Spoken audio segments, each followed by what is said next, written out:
Assalamualaikum warahmatullahi wabarakatuh.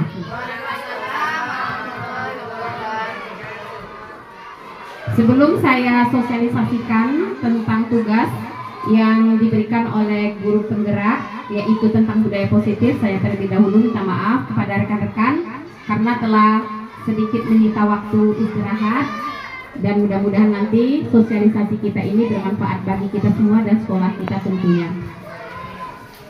Baiklah, untuk rekan-rekan semuanya, hari ini saya akan sosialisasikan yaitu tentang budaya positif, di mana budaya positif ini sangat penting sekali kita terapkan di sekolah bagi anak-anak kita. Kenapa perlu kita terapkan budaya positif ini? Karena kalau anak-anak kita nanti sudah terbiasa dengan penerapan budaya-budaya positif ini, maka karakter-karakter baik akan terbentuk dalam diri mereka masing-masing. Karena tujuan dari pendidikan itu tidak hanya untuk belajar, tetapi hal yang paling penting adalah siswa-siswa yang kita didik di sekolah kita ini memiliki karakter yang baik, yang bisa nanti bermanfaat bagi diri sendiri dan juga bermanfaat bagi masyarakat banyak. Di dalam membentuk budaya positif itu, kita lihat dulu ada konsep utama di dalam menerapkan budaya positif. Yang pertama, disiplin positif, kemudian ada motivasi, hukuman, penghargaan, dan restitusi, kemudian keyakinan kelas, kebutuhan dasar manusia, dan 5 posisi kontrol, dan yang terakhir segitiga restitusi. Jadi inilah nanti yang akan kita terapkan di sekolah kita, sehingga nanti terbentuklah budaya positif seperti yang akan kita inginkan. Nah, sebelum kita lanjut, kita lihat dulu apa itu yang disebut dengan disiplin. Disiplin itu berasal dari bahasa Latin yang artinya belajar.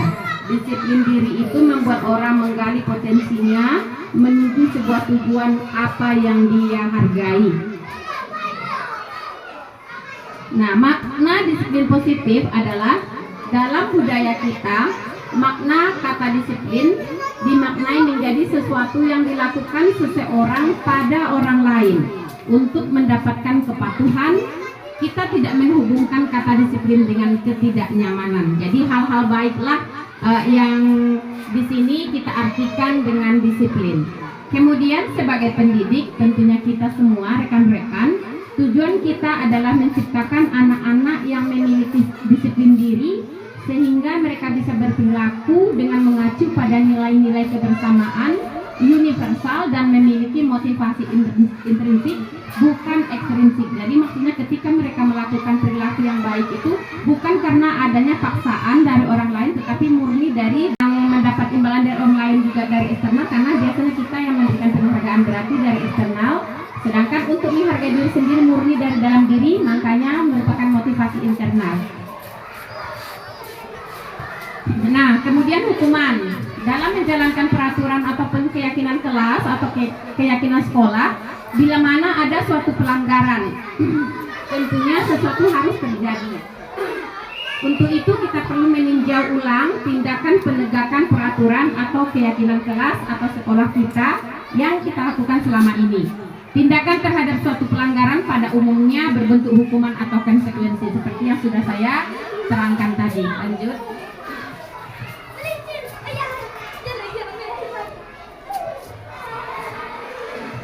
Nah, masuk kita kepada restitusi. Mungkin bagi kita sedikit masih asing dengan kata-kata ini. Saya sendiri pun mendengar kata restitusi ini ketika saya mengikuti program guru penggerak. Jadi restitusi itu adalah proses menciptakan kondisi untuk memperbaiki kesalahan peserta didik, sehingga mereka bisa kembali pada kelompok mereka dengan karakter yang lebih kuat. Jadi maksudnya restitusi ini usaha kita ketika para peserta didik kita melakukan kesalahan. Selama ini itu yang kita lakukan, kita langsung menjudge, langsung memberikan vonis dengan bentuk hukuman ketika mereka melakukan kesalahan. Rupanya hal-hal yang seperti itu harus kita hindari. Jadi ketika kita mendapatkan peserta didik yang bermasalah, baik perilaku, baik kepada diri sendiri atau kepada teman-temannya, kita harus bisa untuk memperbaiki kesalahan peserta didik kita tersebut, sehingga mereka menyadari kesalahan mereka sendiri tidak ada dari dalam diri guru. Istilahnya supaya dia bersadar, tetapi dari dalam diri sendiri.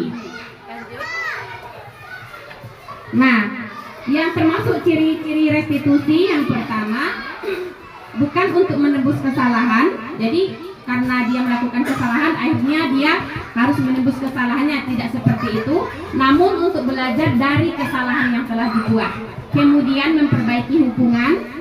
Tawaran bukan paksaan. Restitusi menuntut untuk melihat ke dalam diri, jadi berefleksi terhadap kesalahan yang telah dilakukan. Kemudian restitusi mencari kebutuhan dasar yang mendasari tindakan. Restitusi diri adalah cara yang paling baik. Restitusi fokus pada karakter bukan tindakan. Restitusi fokus pada solusi. Restitusi mengembalikan murid yang berbuat salah pada kelompoknya. Nah, untuk membentuk restitusi yang baik itu hal yang bisa dilakukan untuk meningkatkan disiplin positif atau budaya positif itu yang lain, yaitu mengenai pembentukan keyakinan kelas. Selama ini yang kita buat di kelas kita masing-masing. Nah, kemudian 4 yaitu dalam pembentukan budaya positif yaitu kebutuhan dasar manusia. Kebutuhan dasar manusia adalah segala sesuatu yang kita lakukan untuk mendapatkan apa yang kita inginkan. Jadi ketika kita berbuat sesuatu, baik itu berbuat yang baik ataupun yang tidak baik, pasti ada dasar kita untuk melakukannya. Lanjut. 5 kebutuhan dasar manusia yaitu untuk bertahan hidup, kasih sayang dan rasa diterima, penguasaan, kebebasan dan kesenangan. Seperti bertahan hidup, kita sudah tahu makan, pakaian, tempat tinggal. Kasih sayang itu rasa kita dipedulikan. Penguasaan itu kita memiliki harga diri, keinginan untuk dianggap. Kebebasan itu kita ingin mencoba hal-hal baru, kemudian memiliki pilihan hidup. Kesenangan kita perlu hiburan, bermain, tertawa, pokoknya hal-hal yang membuat kita lebih fresh tentunya. Kemudian kebutuhan dasar manusia, ini yang tadi, lanjut Bu. Nah, ini dia. Yang paling penting, kita sebagai guru ada 5 posisi kita yang kita lakukan selama kita menjadi seorang pendidik, yaitu sebagai penghukum, kemudian sebagai teman, pembuat merasa bersalah, pemantau dan manajer. Jadi dari 5 posisi kontrol ini yang paling tepat kita gunakan sebagai seorang pendidik yaitu manajer atau manajer. Di mana manajer ini kita itu berkolaborasi dengan siswa sehingga terbentuklah tadi budaya positif. Nah, ini beberapa contoh kasus siswa tidak memakai atribut lengkap saat upacara bendera. Jadi kita biasanya langsung menghukum, ya kan, atau membuat merasa bersalah. Kita mungkin memberikan kata-kata yang membuat dia berenung atau dia merasa bersalah terhadap apa yang telah dilakukannya. Nih, hormat pada bendera selama 1 jam biasanya sering juga ya dilakukan oleh guru-guru, ternyata tidak boleh atau tidak dianjurkan. Kemudian membuat merasa bersalah. Berapa kali ibu bapak harus memberitahu kamu selalu saja mengecewakan ibu bapak. Jadi ada kata-kata yang membuat dia ada rasa bersalah. Rupanya hal seperti itu pun kalau bisa kita hindari. Lanjut Bu. Nah, ini sebagai teman. Kalau sebagai teman, kita anggap dia teman kita. Ayo dong ikuti aturan sekolah, tolong bantu ibu. Jadi kita seperti meminta sesuatu kepada siswa kita. Rupanya ini pun kurang tepat kita lakukan terhadap siswa kita. Tetapi kalau menurut saya dari yang 5 ini pemantau, dan yang terakhir Bu, ini manajer. Apakah kamu tahu kesalahanmu? Kira-kira bagaimana kamu memperbaiki kesalahanmu? Kita hanya sebagai pendamping. Biarkan anak sendiri yang akan merefleksi dirinya. Apakah dia melakukan kesalahan? Kalau dirinya sudah mengaku dia memiliki kesalahan, apa yang harus dilakukan untuk memperbaiki kesalahannya? Jadi kita sebenarnya posisinya sebagai itu, manajer. Tetapi mungkin ini kan sebagai teori. Terkadang kita mungkin juga harus menerapkan beberapa dari yang 5, tetapi yang paling tepat adalah sebagai manajer. Lanjut. Ini posisi kontrol, apakah aku? Saya kecewa sekali dengan kamu. Ini beberapa contoh. Lanjut Bu. Ini untuk contoh-contoh ketika kita melihat beberapa masalah yang sedang dilakukan oleh para siswa di sekolah. Yang ini segitiga restitusi, satu lagi, ini juga penting. Jadi dalam menerapkan restitusi tadi ada namanya segitiga restitusi, yaitu validasi tindakan yang salah, menanyakan keyakinan, dan menstabilkan identitas. Jadi ketika peserta didik kita itu melakukan suatu kesalahan, kita diusahakan untuk melakukan segitiga restitusi. Yang pertama, kita tidak boleh memanggil, contohnya ya, para siswa, umpamanya ketika melakukan kesalahan langsung kita judge di situ. Coba kita usahakan memberikan arahan di tempat terpisah. Kemudian dalam hal itu validasi tindakan yang salah, kita hanya Ibu, hari ini kita akan membuat keyakinan kelas. Jadi nanti setelah keyakinan kelas ini kita buat, anak-anak ibu harus mematuhi keyakinan kelas tersebut. Bisa dipahami? Nah, bagaimana caranya nanti agar anak-anak ibu bisa mematuhinya? Apa saja yang akan kita buat keyakinan kelas di kelas kita? Ibu beri kesempatan kepada anak-anak ibu untuk memilih. Tulis di kertas yang sudah ibu bagikan, keyakinan kelas apa yang akan kita sepakati. Nanti kalau sudah ditulis, itu kita buat keyakinan kelas. Jadi anak-anak ibu tidak boleh lagi melanggar keyakinan kelasnya. Bisa dipahami? Bisa. Nah, kalau sudah, sekarang anak-anak ibu tulis di kertas yang sudah dibagikan apa saja kesepakatan, apa saja keyakinan kelas yang anak-anak ibu inginkan. Silahkan ditulis.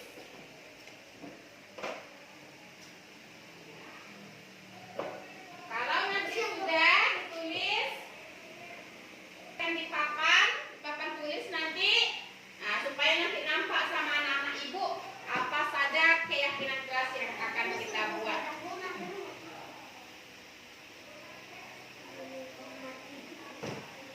Boleh, menghormati guru boleh. Apalagi yang lain? Nah, datang tepat waktu boleh, tulis di kertasnya. Apa saja yang anak-anak ibu inginkan keyakinan kelasnya. Boleh bawa ke sini satu-satu biar nanti ini tempelkan seperti ini. Coba tengok. Nah, tempelkan ininya di papan tulis, ya. Nah, kayak ini tuh. Lurus. Yuk, tunggu. Nah, tempelkan di papan tulis. Boleh berdekatan, boleh mau di sampingnya.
Assalamualaikum warahmatullahi wabarakatuh. Saya Anissa Rahmah, rekan sejawat Ibu Nugelis Nasution dari SDN 05 Sungai Aur. Kegiatan sosialisasi budaya positif ini sangat bermanfaat untuk pembentuk karakter siswa kami yang ada di sekolah SDN 05 Sungai Aur. Harapan kami, dengan adanya sosialisasi ini akan menjadikan pelajaran baru bagi guru-guru dan menerapkan budaya positif ini kepada peserta didik kami yang ada di sekolah SDN 05 Sungai Aur.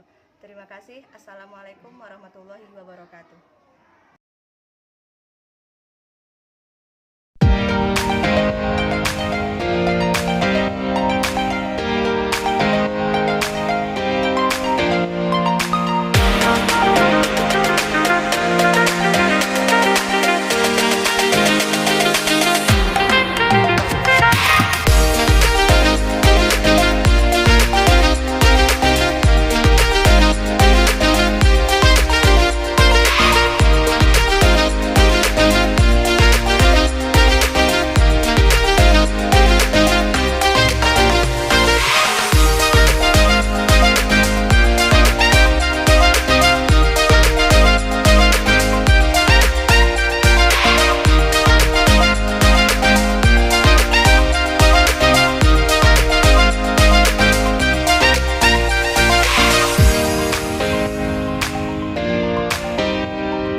Nah, ikut cak huruf apa namanya, Cik Ibu? A. Bagus. Ini huruf apa? 3 kaki di bawah? M. Nah, huruf dan A. Dibaca? Ama. Ma. Lah. Ini huruf apa? D. Bagus. D dengan A dibaca? D-A? Da. Kalau iko cako, ma. Kalau iko cako, dibaca? Da. Lah. Iko cako dibaca apa, Cik Ibu? Ma. Bagus. Kalau ini? Da. Ini huruf apa? T. T-A? Ta. Bagus. Ini huruf apa ini? B. Bagus. Ini huruf apa? Perutnya di atas? P. Bagus. Ini? Lah, kita ulang balik yang cako. Jangan dieja. Ma, bagus. Kan Jodi. Dibaca, ada, bagus. Huruf apa ini? Tengok. B. Ba. Dibaca langsung. Ba. Iko dibaca langsung. T. Ta. Iko dibaca. Pa. Pa. Pintar. Apa itu anak ibu? Ini huruf apa ini? N. Dibaca. I. N-A. N. A. Nah. Jadi ini kita baca apa? Nan. Nah. Coba baca. Buka mulutnya. Nah. Ripaya. Tahu tidak Ripaya kenapa ibu panggil? Tidak. Coba Ripaya ingat. Tadi pagi Ripaya ke sekolah. Datang ke sekolah tadi terlambat. Kemarin datang ke sekolah terlambat juga. Hari sebelumnya terlambat juga. Nah, Ripaya, ibu ingin tahu kenapa Ripaya hampir setiap hari bisa datang terlambat ke sekolah? Lambat tidur. Jam berapa Ripaya tidurnya malam? Wah, jam 12. Jadi karena lambat tidur, pagi bangunnya terlambat ya. Nah, Ripaya, kita sebagai manusia pasti kadang terlambat datang ke sekolah, ya kan? Ibu juga pernah terlambat datang ke sekolah, ya kan? Tetapi terlambat kadang karena hujan deras, ya kan? Atau karena kita ada keperluan yang lain yang harus kita kerjakan terlebih dahulu, boleh kita terlambat. Tapi kalau kita terlambat hampir setiap hari, kira-kira itu perbuatan benar atau salah? Salah. Nah, anak pintar, ibu coba dengarkan. Kita kan sudah berkeyakinan kelas, ya kan? Nah, coba masih ingat nggak keyakinan kelas kita? Masih. Coba apa saja keyakinan kelas kita? Buang sampah pada tempatnya, disiplin. Nah, Ripaya, kalau kita hampir setiap hari datang ke sekolah terlambat, itu termasuk melanggar keyakinan kelas tidak? Melanggar? Ya. Melanggar. Keyakinan kelas kita yang mana? Disiplin. Pintar. Jadi Ripaya sudah melanggar keyakinan kelas yang sudah kita sepakati, yaitu disiplin, ya kan? Nah, Ripaya, ibu di sini tidak menyalahkan Ripaya. Ibu tidak memarahi Ripaya, tidak menghakimi Ripaya. Tetapi ibu ingin Ripaya itu menjadi anak yang baik, anak yang disiplin. Kedepannya Ripaya selalu datang ke sekolah tepat waktu. Nah, kira-kira besok atau kapan Ripaya kira-kira bisa memulai Ripaya tidak terlambat datang ke sekolah lagi? Mulai besok. Tentu kalau besok Ripaya datang tidak terlambat ke sekolah, apa yang harus Ripaya lakukan? Cepat tidur. Jadi kalau kita nanti cepat tidur, ke sekolahnya juga nanti tidak terlambat lagi, ya kan? Jadi kalau nanti Ripaya sudah datang ke sekolah tepat waktu, sudah melaksanakan keyakinan kelas yang mana? Disiplin. Baik, terima kasih untuk Ripaya. Halo, Zam. Tahu tidak kenapa Azam ibu panggil? Tidak tahu. Tadi waktu kita belajar, Azam ingat tidak? Buang sampah di mana?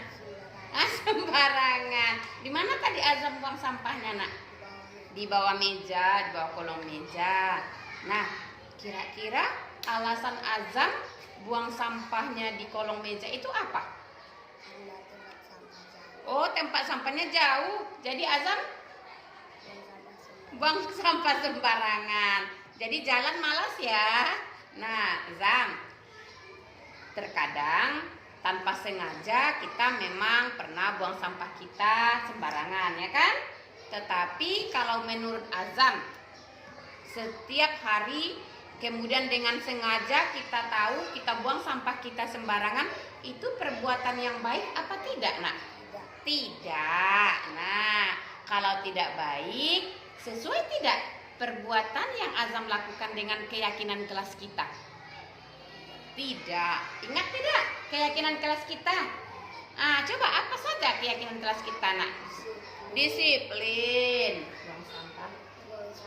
Buang sampah pada tempatnya. Berarti azam sudah melanggar keyakinan kelas kita yang mana? Buang sampah sembarangan ya. Nah, Azam. Di sini ibu tidak menyalahkan Azam. Ibu juga pernah tanpa sengaja buang sampah sembarangan. Nah, tetapi walaupun kita tidak sengaja ataupun sengaja, apakah perbuatan membuang sampah itu perbuatan baik, nak? Tidak. Nah, oleh karena itu, karena sudah melanggar keyakinan kelas kita, tentunya Azam ada tidak ingin berubah? Ada. Nah, kalau seperti itu, kira-kira apa atau kapan rencana Azam mulai tidak akan buang sampah sembarangan lagi? Mulai besok. Nah, caranya bagaimana, Azam? Supaya tidak buang sampah sembarangan. Buang sampah di tempat sampah. Jadi kelas kita bersih, ya kan? Jadi kelasnya rapi, kelasnya bersih. Jadi ibu tidak menyalahkan Azam, ibu tidak menghakimi Azam. Sama seperti tadi, ibu juga pernah tanpa sengaja buang sampah. Tetapi ibu ingin Azam menjadi anak yang bersih, anak yang taat aturan, ya, taat dengan keyakinan kelas kita. Sehingga Azam tadi sudah berjanji dengan ibu, mulai besok bu tidak akan buang sampah sembarangan lagi. Dengan cara bagaimana tadi, Zam? Buang sampah pada tempat sampah. Baik, terima kasih Azam.